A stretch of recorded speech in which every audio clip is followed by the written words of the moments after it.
प्यारे साथियों, आज इस क्लास में हम गणित के उन महत्वपूर्ण प्रश्नों को पढ़ने वाले हैं जो कि आपके सिलेबस के अनुसार हैं, जिन्हें यदि आप सॉल्व करना सीख जाते हैं तो निश्चित ही यहाँ से आपको एग्जाम में प्रश्न देखने को मिलेंगे और आप उन्हें अवश्य कर आएंगे।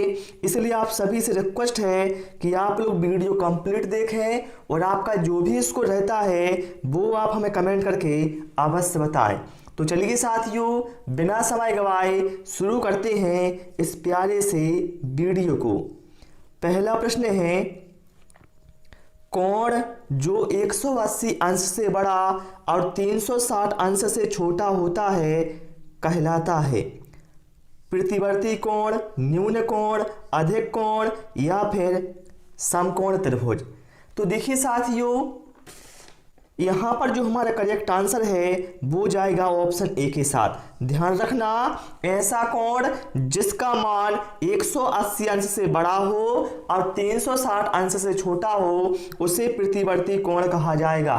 ठीक है। और जैसे न्यून कोण किसे कहते हैं भैया? ऐसा कोण जिसका मान 0 अंश से बड़ा हो और 90 अंश से छोटा हो उसे कहा जाता है भैया न्यून कोण। समकोण किसे कहा जाता है? जिसका मान 90 अंश हो उसे समकोण कहा जाता है, और जिसका मान 90 अंश से बड़ा हो और 180 अंश से छोटा हो उसे भैया अधिक कोण कहा जाता है। तो आपको ये सारे कॉन्सेप्ट भैया पता होने चाहिए, यहां से एग्जाम में क्वेश्चन जरूर आएगा।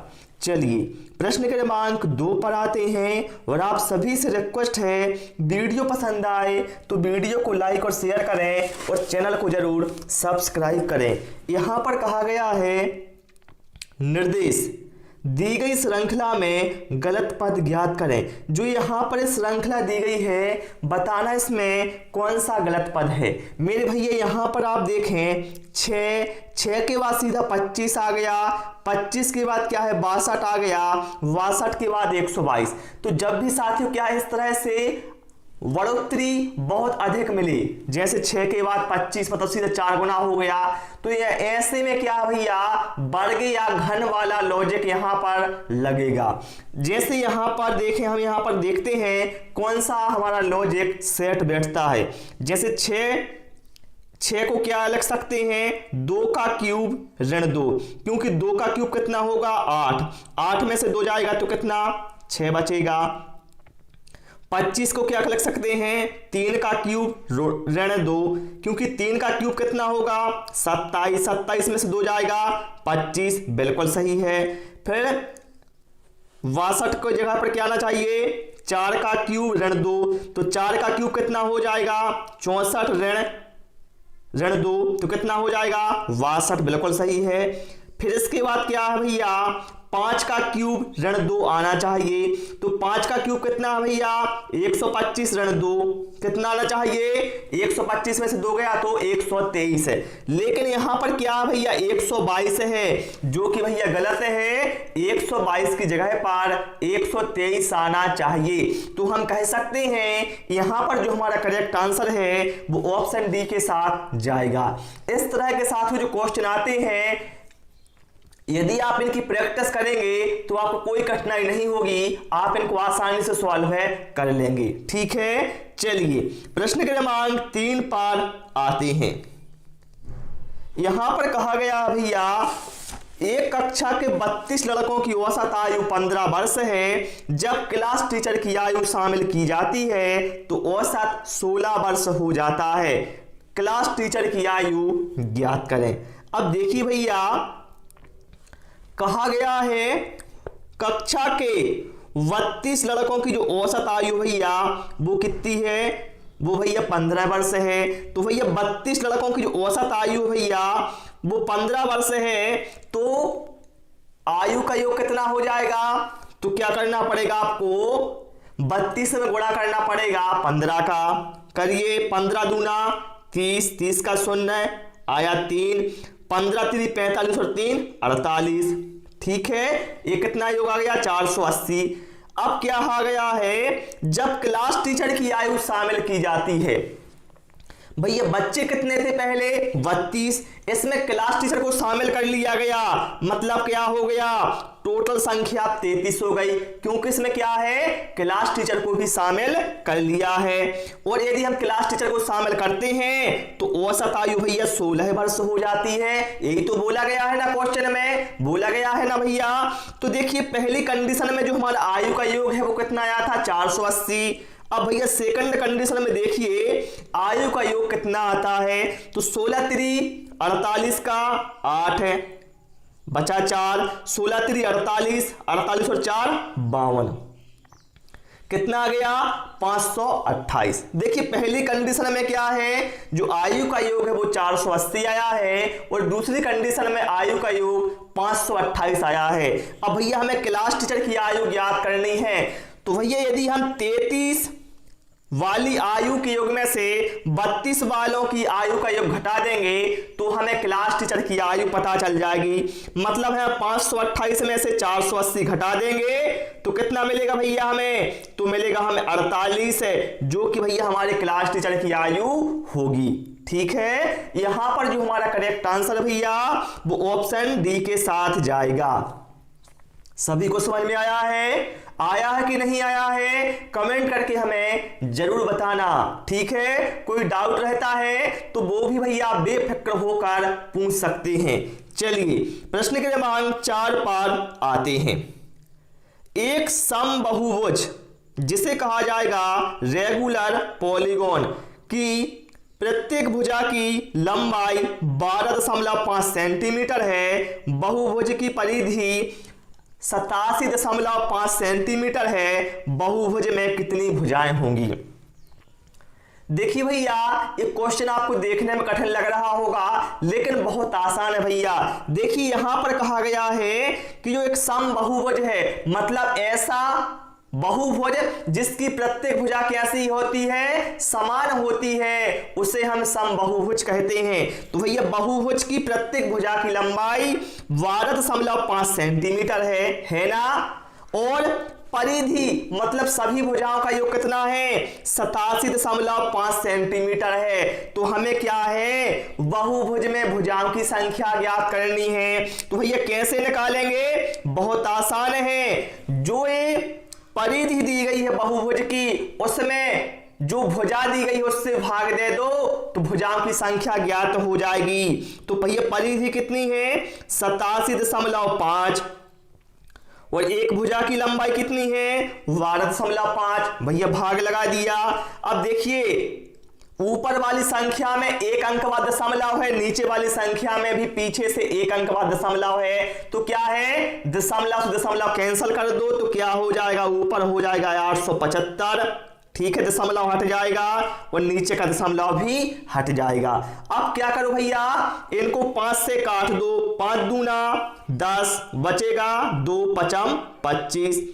इसी तरह से ऊपर वाली को 5 से काट दो, 5 एकम 5, बचा 3, हो जाएगा 37, 5 7 35, बचेगा 2 तो 25 5 25।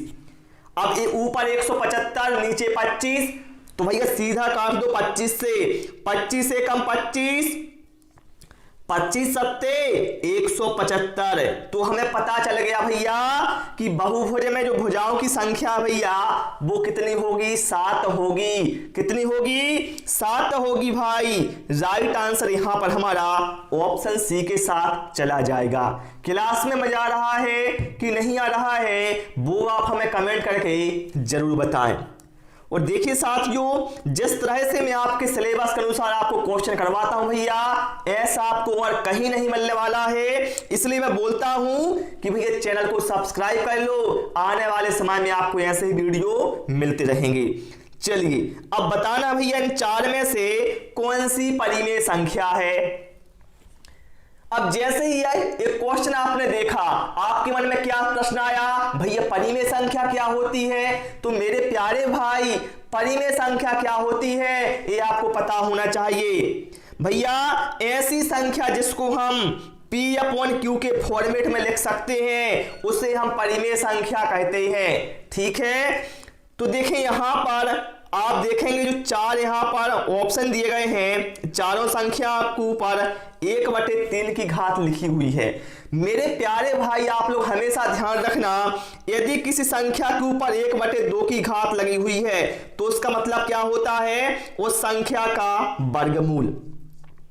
और यदि किसी संख्या के ऊपर 1/3 की घात लगी है मतलब उस संख्या का घनमूल। ठीक है, तो यहां पर भैया देखें हम तो 343 के ऊपर 1/3 की घात है मतलब 343 का घनमूल। तो भैया हम सभी जानते हैं, क्या जानते हैं, 7 × 7 × 7, 7 7 49, 49 सत्ते कितना होता है 343, मतलब 343 का भैया जो घनमूल है वो 7 होता है। मतलब क्या है, जो यहां पर ऑप्शन ए में दिया हुआ है इसकी जगह पर हम 7 लिख सकते हैं भैया। तो हम कह सकते हैं जो ऑप्शन ए में भैया दिया गया है ये क्या है, एक परिमेय संख्या है। बाकी यहां पर जो ऑप्शन बी, ऑप्शन सी और ऑप्शन डी में दिया भैया ए घनमूल नहीं है। ठीक है, आप इनका घनमूल निकाल कर देख लीजिए, नहीं निकलेगा। ठीक है, ओके। चलिए भैया इसके बाद हम प्रश्न क्रमांक 6 पर आते हैं। बहुत ही शानदार क्वेश्चन आ गया भैया। देखिए प्रश्न देखकर डरना नहीं भैया, जो प्रश्न जितना बड़ा होता है वो उतना आसान होता है, क्योंकि वो प्रश्न भैया भाषा का खेल होता है। इसलिए मैं आपसे बोलता हूं भैया प्रश्न हमेशा ध्यान से समझा करो। यदि आप प्रश्न ध्यान से समझ लेते हैं भैया तो आधा प्रश्न भैया वहीं पर हल हो जाता है। अब यहां पर देखें क्या कहा गया है कि एक वृत्त की त्रिज्या 196 वर्ग सेंटीमीटर क्षेत्रफल वाले वर्ग की भुजा की 2 गुनी है। एक आयत की लंबाई वृत्त के व्यास की 2 गुनी है। यदि आयत की लंबाई उसकी चौड़ाई की आधी है तो आयत का परिमाप क्या होगा। तो सबसे पहले भैया आप यहां पर देखें कि वर्ग का जो क्षेत्रफल है वो कितना दिया है भैया। भैया वर्ग का क्षेत्रफल होता है ए स्क्वायर, जिसका मान दिया हुआ है हमें 196 वर्ग सेंटीमीटर। तो भैया जब वर्ग का क्षेत्रफल 196 वर्ग सेंटीमीटर है तो भैया वर्ग की भुजा कितनी हो जाएगी, 196 का वर्गमूल कितना हो जाएगा 14। तो भैया हमने पता कर लिया वर्ग की भुजा कितनी है 14 सेंटीमीटर है ना, क्योंकि 196 का वर्गमूल क्या होता है भैया 14 होता है। अब क्या भैया जो वृत्त की त्रिज्या है मेरे भैया वो वर्ग की भुजा की 2 गुनी है। भैया वर्ग की भुजा कितनी है 14 है, तो त्रिज्या क्या है 2 गुनी है, तो 14 का 2 गुना कितना हो गया 28। देखिए भैया वर्ग की त्रिज्या कितनी आ गई हमारे पास 28 सेंटीमीटर आ गई। अब हम सभी जानते हैं भैया जो वृत्त का व्यास होता है वो त्रिज्या का 2 गुना होता है। जब त्रिज्या भैया 28 सेंटीमीटर है वृत्त की तो व्यास कितना होगा भैया इसका 56 सेंटीमीटर होगा। यही तो होगा ना, ये व्यास आ गया। अब कहा गया भैया कि जो आयत की लंबाई है वृत्त के व्यास की 2 गुनी है। अब देखिए आयत की लंबाई क्या है व्यास की 2 गुनी है। भैया व्यास कितना है 56, तो 56 का 2 गुना कितना हो गया 112। तो आयत की लंबाई हमारे पास आ गई कितनी 112 सेंटीमीटर। फिर कहा गया है आयत की चौड़ाई उसकी लंबाई की आधी है। भैया आयत की लंबाई कितनी है 112, तो आयत की चौड़ाई क्या है लंबाई की आधी, तो 112 का आधा कितना हो गया 56। ठीक है, तो भैया देखिए हमने क्या है आयत की लंबाई निकाल ली 112 सेंटीमीटर और आयत की चौड़ाई निकाल ली है 56 सेंटीमीटर। अब हमें क्या भैया आयत का परिमाप बताना है। भैया आयत का परिमाप क्या होता है सभी जानते हैं 2 × लंबाई प्लस चौड़ाई।